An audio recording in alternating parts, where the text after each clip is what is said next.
जय श्री गणेश, जय श्री राधे कृष्णा। माघ महत्तम, तीसरा अध्याय। राजा ने कहा, हे ब्राह्मण, भृगु ऋषि ने मणि पर्वत पर विद्याधरों को क्या उपदेश दिया था, उन सबको जानने की मेरी बड़ी इच्छा है। सो कृपा कर मुझे सुनाए। वशिष्ठ जी बोले, हे राजन, एक समय 12 वर्ष तक वर्षा न होने से व सूखा के कारण प्रजा त्राही त्राही करने लगी।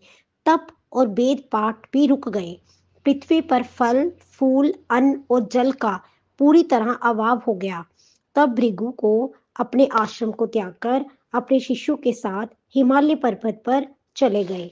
वहां कैलाश पर्वत के पश्चिम की ओर मणि पर्वत के नीचे के भाग में स्फटिक शिलाएं हैं। मध्य की शिलाएं नीलकंठ पक्षी के समान है। अपने एक ऐश्वर्य के कारण ये शुक्र नीलकंठ की भांति शोभायमान था।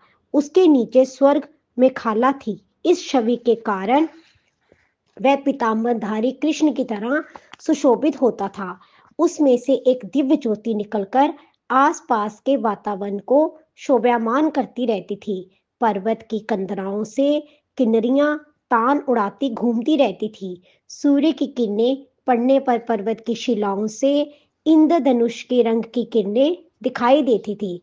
इस मनोहर छवि वाले पर्वत के निचले भाग में विद्याधर अपनी पत्नियों के साथ मृदु घास पर विहार करते थे। पर्वत पर बनी रमणीक गुफाओं में संसार का त्याग कर आए हुए महात्मा दिन रात तपस्या करते थे। उस पर्वत की कंदराओं में बैठकर महात्मा रुद्राक्ष की माला हाथ में लिए महादेव जी का भजन करते थे।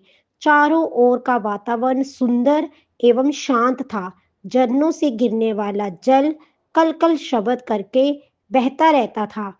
उस पर्वत की कंदरा में हाथी अपने बच्चों के साथ दिखाई देते थे। प्रत्येक पशु पक्षी मानो हर बोलियां बोलते थे। देव, जग, अप्सरागण, किन्नर आदि विहार करते थे। राजा ने पूछा, हे मुने, ये पर्वत राज बहुत ही आश्चर्यजनक है। वह कितना ऊंचा और कितना विशाल है। वशिष्ठ जी बोले, ये पर्वत 36 जोजन ऊंचा है और उस पर अनेक प्रकार के वृक्ष तथा उत्तम लताएं शोभा पाती हैं। क्योंकि भृगु जी पृथ्वी पर दुर्भिक्ष पर जाने के कारण उस पर्वत पर गए थे, अतः उस पर्वत के कारण को वातावरण को देख अति प्रसन्न हुए।